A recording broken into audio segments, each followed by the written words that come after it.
Apa tanggapan pembuat film Vina sebelum 7 hari atas pelaporannya di Bareskrim Polri? Sudah bergabung sutradara film Vina sebelum 7 hari, Anggi Umbara, dan pelapor sekaligus Ketua Umum Asosiasi Lawyer Muslim Indonesia, Zainul Arifin. Selamat malam, Mas Zainul. Ya, malam Mas. Clear suara Baik. saya ya. Ya, jelas. Mas Zainul, jadi apa alasan Baik. ALMI, Asosiasi Lawyer Muslim Indonesia, meminta pemerintah menarik peredaran film Vina sebelum 7 hari? Ya, yang penting ini kan alasannya terkait regulasi ya. Memang diatur di pasal 31 Undang-Undang Perfilman. Memang kalau seandainya suatu produk perfilman itu pemerintah dapat menarik ya, yang mengandung ketentraman dan ketertiban masyarakat. Itu poin yang harus disampaikan. Kenapa? Pertama, film Vina ini sangat vulgar sekali ya, karena menampilkan adegan penyiksaan dan penganiayaan terhadap almarhum. Kemudian kedua, film Vina ini juga menyaksikan terkait dengan adegan penyiksaan almarhum, kemudian dengan pemerkosaan yang diduga pada saat itu Vina masih di bawah umur. Nah, ini menjadi konteks. Kemudian yang keempat, terkait dengan mengandung unsur pornografi dan porno aksi. Kemudian yang keempat terkait dengan menimbulkan kegaduhan. Maka ada beberapa subjek hukum yang bisa kami sampaikan, salah satunya adalah pasal 27 Undang-Undang ITE, kemudian pasal 28. Nah, barang tentu ada dua objek hukum ini. Yang pertama adalah di ranah kebijakan pemerintah. Jikalau itu mengandung unsur ketertiban, maka pemerintah bisa menarik itu. Kemudian kedua terkait dengan hukum pidananya. Namun barang tentu itu semua harus dirangkum dalam hal masih ada ranah kelembagaan lain. Dalam hal ini adalah Komisi Penyiaran Indonesia. Kemudian yang kedua terkait dengan lembaga sensor perfilman. Maka itu adalah landasan kami untuk melakukan laporan hukum, karena kami duga kuat dengan terbitnya film ini maka mengandung unsur-unsur yang mengarah kepada kegaduhan di tengah-tengah masyarakat. Begitu, Mas. Oke, seperti apa hasil diskusi ALMI bersama lembaga sensor film, Mas Zainal? Nah, kebetulan memang ini kan baru kemarin. Rencana kita besok kita akan ketemu teman-teman yang ada di lembaga sensor perfilman dan juga teman-teman yang ada di Komisi Penyiaran Indonesia. Jadi kita perlu statement mereka untuk melihat apakah betul-betul film yang beredar saat ini sudah memenuhi peraturan perundang-undangan. Jikalau itu ditemukan tidak memenuhi, barang tentu pemerintah memiliki kewenangan untuk menarik kembali peredaran film tersebut berdasarkan pasal 31 Undang-Undang Perfilman. Begitu, Mas. Artinya bentuk klarifikasi seperti apa yang diinginkan oleh ALMI? Barang tentu terkait dengan produksinya film ini, harusnya baik itu produser maupun sutradara mengklarifikasi ke masyarakat, ke publik, paling tidak itu melakukan permintaan maaf terkait dengan peredaran film yang sudah terlanjur viral sehingga menjadi objek hukum baru untuk dijadikan proses penyelidikan baru. Sementara proses hukum ini kan masih berjalan, itu konteksnya. Nah, kemudian ini kan kalau ada contoh-contoh yang lain, kecuali kalau maaf kita samakan dengan terkait dengan kasus Senida. Nah, itu kan sudah selesai, sudah ingkrah, maka dibikin sebuah film, maka bisa dikatakan bahwa itu sudah faktual. Sementara film Vina ini kan banyak kesaksian, kalau saya tidak salah itu keterangan dari Linda, temannya Vina, mengatakan bahwa ini film belum mendapat izin dari dia, kemudian skenarionya tidak sesuai dengan fakta. Maka penting bagi kami untuk pihak dari promotor ataupun pihak perfilman ini yang memproduksi film itu mengklarifikasi. Dan kalaupun ada kekeliruan, kami berharap mereka gentleman untuk minta maaf ke publik, begitu ya. Oke, kalau begitu langsung saja kita tanya Mas Anggi Umbara. Selamat malam, Mas Anggi.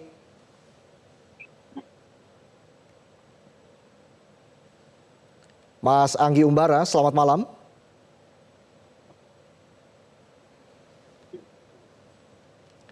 Apakah Anda sudah membuka audio Anda, Mas Anggi? Halo, selamat malam. Baik, Mas Anggi, langsung saja respon Anda, Mas Anggi. Tadi dikatakan oleh Mas Zainal Arifin, begitu ya. Ada indikasi bahwa skenario dari film Vina ini tidak sesuai dengan fakta. Anda seperti apa tanggapannya, Mas Anggi? Ini kan bukan film dokumenter ya, ini kan film bisa dibilang film yang hanya berdasarkan kisah nyata. Dari awal juga udah ada disclaimer-nya di atas tulisannya gitu kan, jelasnya di atas sebelum film dimulai bahwa akan ada dramatisasi di dalam film tersebut. Layaknya film-film yang dibuat berdasarkan kisah nyata gitu kan. Tentu kami hormati yang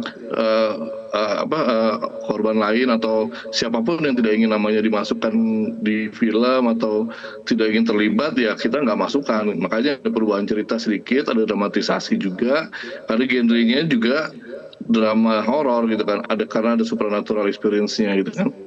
Jadi ya kalau memang dibandingin secara fakta, emang ini ada dramatisasinya, bukan sebuah film dokumenter. Dan penonton harusnya tahu itu kan, udah ada disclaimer di depannya juga. Iya, sudah ada disclaimer-nya. 3 hari lalu Mas Anggi, Anda memposting foto Peggy di akun Instagram pribadi Anda. Apa yang ingin Anda sampaikan kepada publik? Ya. Karena di situ kan juga yang menarik ada pernyataan semoga tidak salah tangkap begitu. Oh iya, justru harapan saya adalah keadilan bisa ditegakkan di sini dengan baik gitu kan, dengan tuntas gitu kan. Kalau ya pelaku yang sisanya yang 3 DPO itu bisa ketangkap, otak dari pelakunya, dan kalau bisa ya jangan sampai salah tangkap gitu. Karena ada indikasi kan, ada yang bilang tuh ini bukan Peggy yang asli, atau kok di bangunan, kok apa, banyak yang bilang, banyak spekulasi yang bilang bahwa ini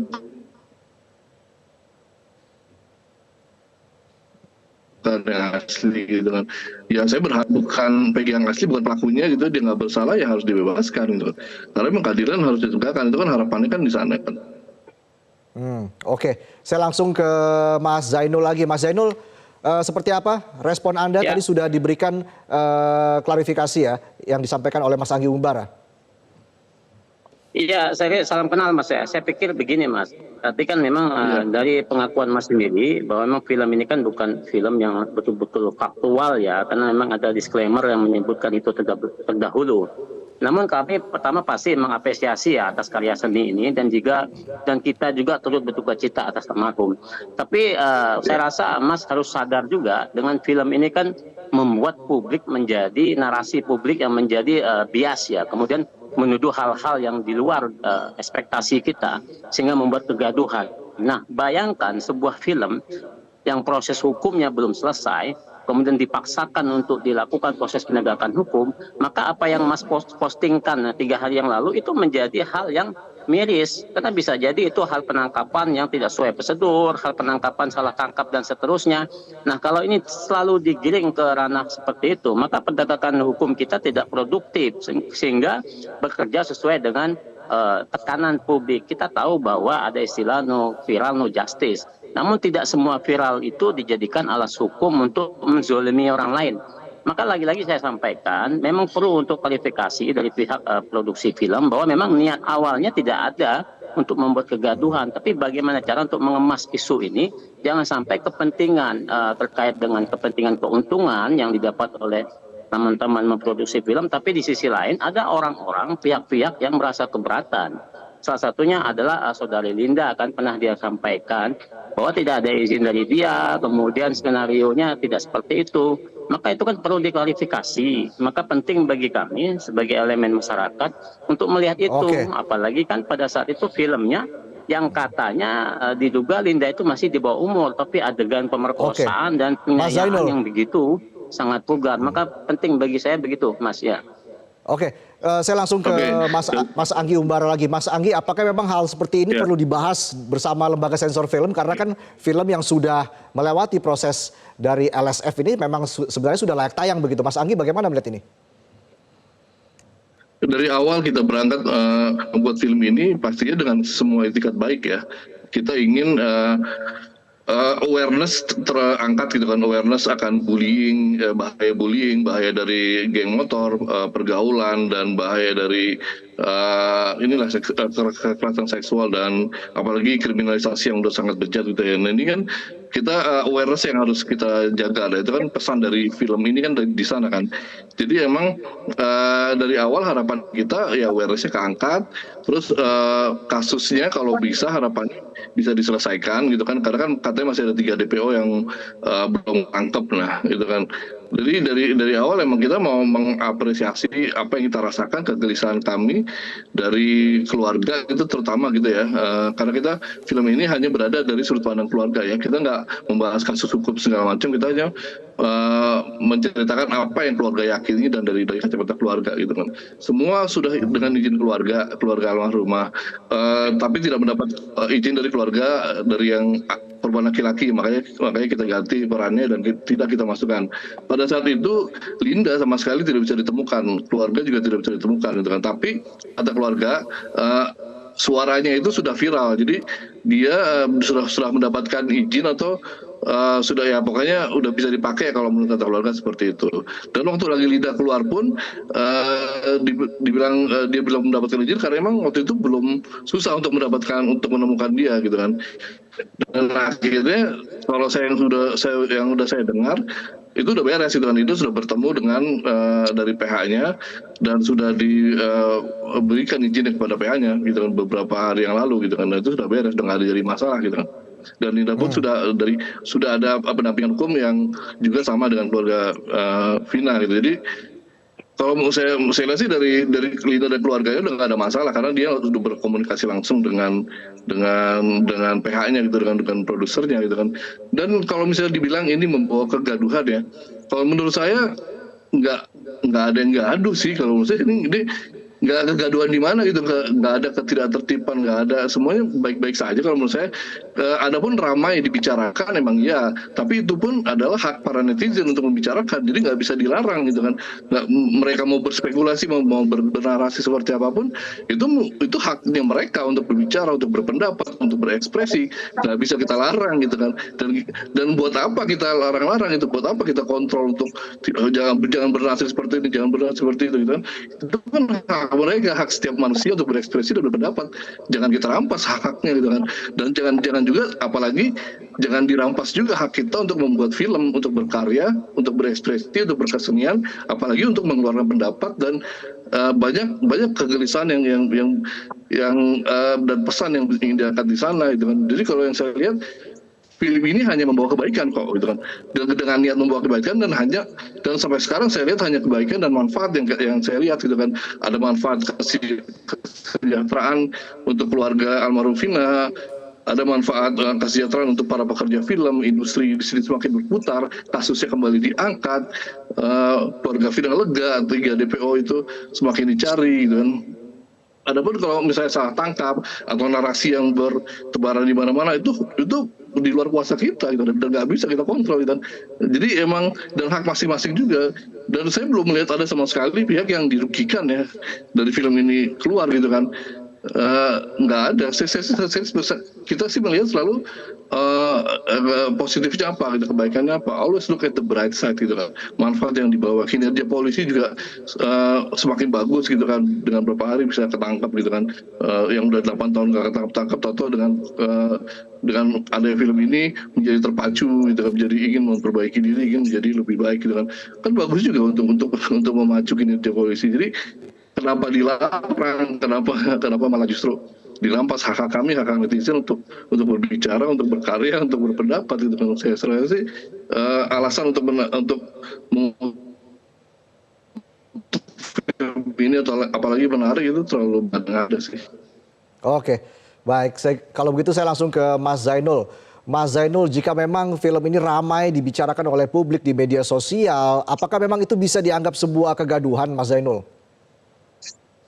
Begini Mas, saya menghormati ya, menghargai karya seni, kemudian semangat wirelessnya itu memberi pesan kepada masyarakat bahwa perbuatan seperti itu tidak dibenarkan. Namun kan Bang Anggi harus memahami ya, bahwa tidak semua keramaian yang terjadi dalam publik ini adalah yang tidak lepas dari pertanggungjawaban teman-teman yang memproduksi film itu. Karena kan harus disadari, dengan lahirnya film ini memang berdampak positif, salah satunya penegakan hukumnya berjalan kembali. Namun kan berdampak terhadap orang-orang yang diduga melakukan salah tangkap. Ini yang menjadi soal. Kemudian soal yang kedua. Negatifnya di mana? Saya bilang tadi, ini bukan persoalan terkait dengan perfilmannya, tapi akibat film itu lahir, terbit, atau beredar, maka membuat proses penegakan hukum yang menurut kami ini terkesan dipaksakan, sehingga ada orang-orang yang mengatakan bahwa ini salah tangkap dan seterusnya. Dan kemudian yang kedua, ini memang harus diklarifikasi ke lembaga sensor terkait dengan adegan-adegan yang vulgar, yang terkait dengan perkosaan, dengan penganiayaan. Nah, itu memang penting, itu bagian dari besok kita akan minta penjelasan dari teman-teman yang berwenang tersebut. Nah, maka punca dari persoalan ini kan memang dari perfilman itu. Maka penting bagi kami, ya kawan-kawan yang memproduksi film itu untuk mengklarifikasi itu. Salah satunya ini bukan berdasarkan fakta, karena ada beberapa pihak yang mengklaim bahwa tidak sesuai dengan apa yang sebenarnya. Kemudian filmnya terlalu vulgar, sehingga akibat dari lahirnya film ini sehingga membuat kegaduhan di ruang publik, sehingga orang banyak berspekulasi, sehingga banyak orang mengejas bahwa institusi Polri itu tidak benar. Padahal kan itu bukan institusi Polri-nya, tapi itu kan oknum-oknum yang ada di institusi Polri, sehingga ini mengejas bahwa seolah-olah Polri sepertinya tadi itu sudah dijawab ya oleh Mas Anggi bahwa di awal sudah ada disclaimer dan akan didramatisasi begitu. Baik, Mas Anggi, singkat saja Mas Anggi. Semua orang bisa membedakan film dokumenter dan film fiksi gitu ya. Yang kita pun di situ udah ada disclaimer di depannya. Ini adalah film fiksi yang berdasarkan kisah nyata gitu kan. Semua orang pasti bisa membedakan sih. Aneh aja kalau di atas 17